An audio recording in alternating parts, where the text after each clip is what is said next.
Hi all. Well, I had to do one last thing before I take the very last mould, or the very big moulds anyway. I've got a few little ones to do. Take the mould off the rear clip. Just to confirm, when I was DAing it, the brackets I've got the inside to hold the shape didn't move, because they did. I just guessed it. I put them back onto the car to readjust to make sure I got the alignment correct. So we've got the side sills, obviously the new lightweight side sills in the car. I just wanted to put the doors back on, put the center section in, put everything back on, and right enough put it on. I found a small fault, but it was just me, because these side sills were a little bit too far forward on this side. It wasn't making any sense. Found a little piece that was binding, moved it back a touch. Suddenly the front clip line here lined up a lot better, and as did this gap here. Suddenly came back to something resolving normal, because it was just too wide before. So I'll have to make the brackets to fix the side sills onto the chassis. We changed the position of the side sills where it attaches to the chassis, because we don't need the original position, and we've sort of put a vertical plate where it is at the side of the diffuser. So still have to make those brackets, but I shall endeavour to do them tomorrow. And then once I've confirmed sort of the overlap position here, which should be obviously more like that, once I've got those set up, then I'm super happy. If this gap here is a little bit too wide, then I can just put a skimmer filler in here before I take the final rear clip mould. And it seemed rude not to throw the latest diffuser at the back end of it, just to give you a bit more of an effect, where, you know, every other car will have this kind of view. Well, actually won't, they'll be up here in the truck, but yeah, much happier with that that center section of the diffuser now. It looks nicer. Even if we didn't have the exhaust come out of here and we actually dumped the exhaust into the diffuser area, I'm still happy with how it is now, so, which is good. So just to calm my nerves before I probably make the biggest mold that we have on the whole car. This one ends up being, it's going to be 7 individual sections to this mold.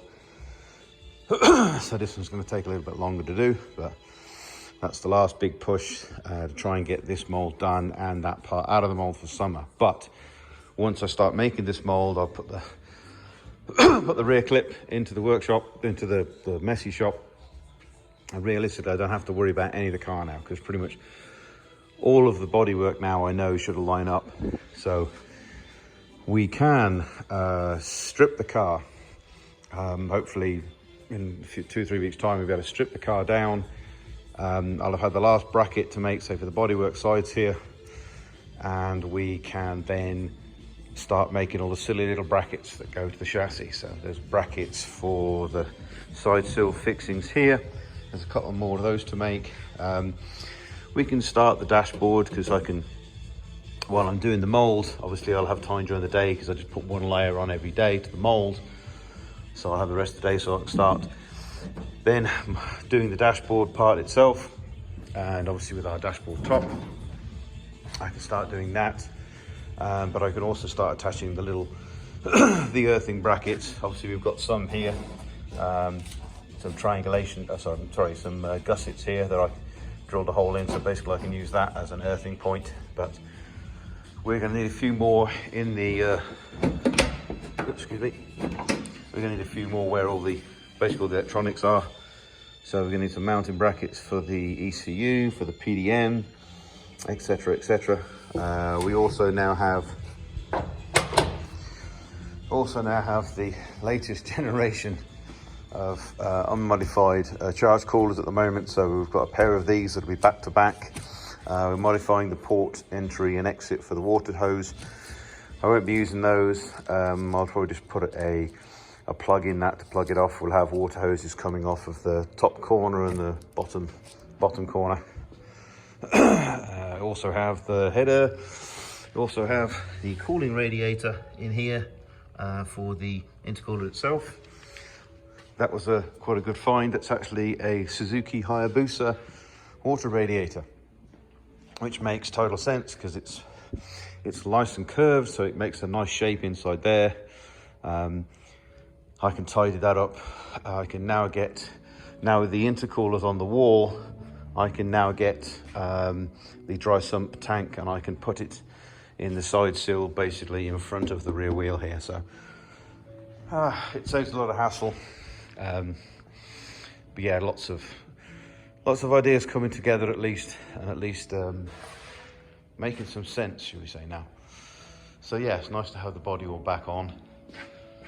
Let's do sort of full walk around, but yeah, it's been a while.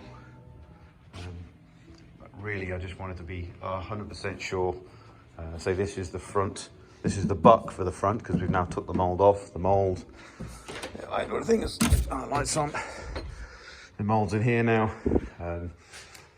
We've flatted and prepped the new front clip mold. That's now flatted with 1000 grit. We've done the 2 side sections of the mold, so that's 3, but there's 4 or 5 parts here. I have yet to sand this off, get this back to a nice finish. And this is the area which basically bolts up to here. We have to suit this out, so I've got to clean all this up. This is literally as it's just come off of the mold itself. So it's literally the only part we really need along here is just this small surface that widens out. The rest of this is just extra for mold strength, and the top obviously is just the attachment to the flange. So sanding there, sanding and buffing here, and then I'll individually buff all the individual parts and then make a new lightweight front clip. But that's not really going to be the time suck. That itself I can just do while I'm making the mold for this. So, but I need to spray this. I need to put an extra layer of gel coat. We obviously we blocked through. You can see there where it's gone to the filler. So probably need to put another couple of coats of gel coat on the top of this. The back end's actually okay. The surface inside here could do with a sand, but it's not far off. The shape's there. I'm not going to do anything major to it, so I'm super happy. There was no reason why it shouldn't have gone back on the car and should have been perfect, but I know a little birdie in my head told me just to make damn sure before I committed to, you know, probably spending, I don't know, $2,000 on materials just to make the mold for the rear clip. So, and then all my time and effort as well on top of that. But yes, everything's okay. Again, it's nice just to have the white parts on the car, albeit the side sills, the front are buffed and the rear is just flat, but it's good to see together. A little bit of motivation from my side, which is great. We have the single exhaust box that I'm probably going to use for the moment here. So we've got a Magnaflux cross box that's going to go across the back of the car. It's basically make it really simple. The frame for that I've already designed in CAD. The options, because obviously this is an inlet for the box and that's an out feed. So the options are I can either shortcut the box by having the exhaust valves just shortcut the box completely, but also it's been mentioned, instead of going to the exit pipes, I could also come out of here shortcut and then come literally and dump it straight into the diffuser either side. So I have made my mind up there. So you either have the 2 round 5-inch tailpipes coming out of here, so I could either have a dial on the dashboard which basically is quiet, or, you know, blown diffuser. Now how effective that would be I don't know, but it's something that I could play with, and it's something that I could actually do. And if it doesn't turn out to be any more efficient, then it isn't really that hard to just, you know, alter the pipework to get them to go back into the tubes. So we still miss the exhaust box and just come straight into the exhaust exits. So something I can play with, and it doesn't really affect. And I can always blank the holes off in the diffuser. You won't see them because they'll be underneath anyway. So we'll see. It's just more options. Anyway, I'm blabbing. I'll speak to you soon. Merry Christmas to everybody, and more updates coming soon.